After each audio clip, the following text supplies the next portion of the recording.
I notice when I read interviews with female CEOs, of top organisations, there's often a sense, she does this, she's amazing, and she's got 4 kids.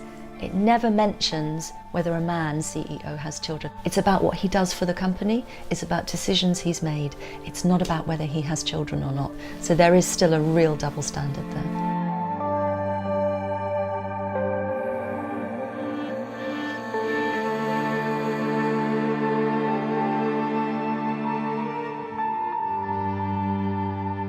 Existeix verdaderament una pressió important per a que les dones tinguin fills i, a més, que es crien, si pot ser, seguint un patró tradicional, perquè és l'Estat el més interessat en que això es produïsca d'aquesta manera. És una manera per la que les dones s'ocupen de la criança dels fills, s'ocupen de la família, s'ocupen de la cura de les persones dependents, i els homes poden projectar la seva personalitat en l'àmbit públic i desenvolupar-se professionalment.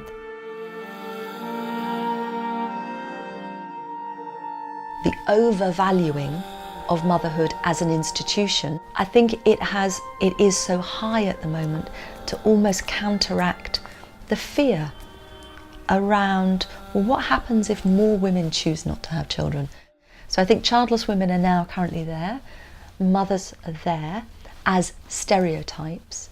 I think really what we need to do is we need to bring them to the middle.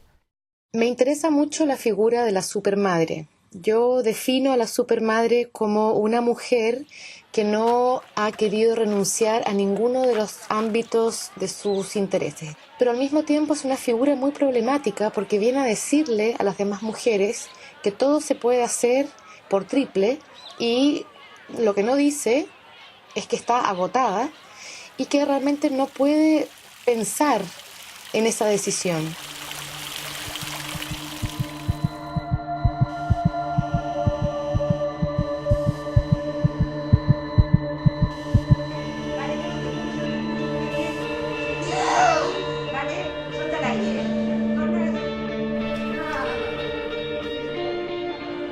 Vous avez un bébé, vous venez d'accoucher et aujourd'hui, ici, la plupart du temps, les infirmières viennent auprès de la maman, disent « Naturellement, vous allez allaiter, madame ». Et si la mère n'a pas l'air tellement convaincue, on lui dit cette phrase terrifiante « Vous ne voulez pas le meilleur pour votre bébé ?»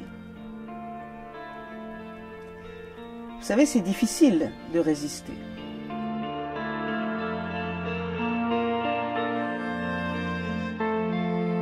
L'offensive catholique de droite de la Leech League, une association qui a beaucoup développé l'idée que les mères américaines étaient de mauvaises mères parce qu'elles n'allaitaient pas et que les femmes qui ne voulaient pas allaiter étaient des monstres.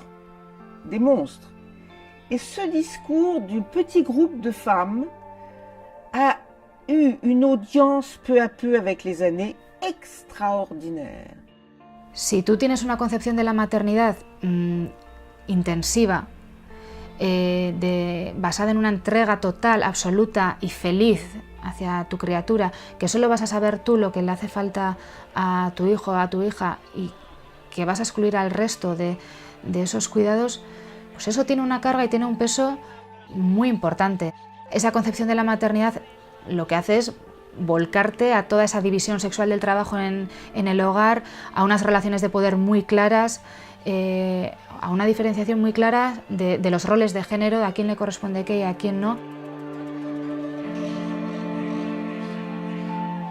Les conséquences de ce mouvement écolo, retour à la sagesse éternelle, ça effectivement sur les mères, les jeunes mères qui suivent ça, qui pensent faire le bien, des conséquences extrêmement dures.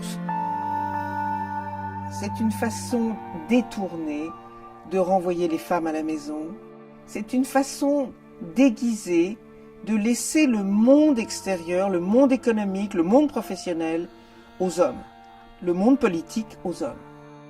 Et sous couvert de modernité, on nous renvoie au Moyen Âge. Et c'est insupportable. Voilà, c'est insupportable.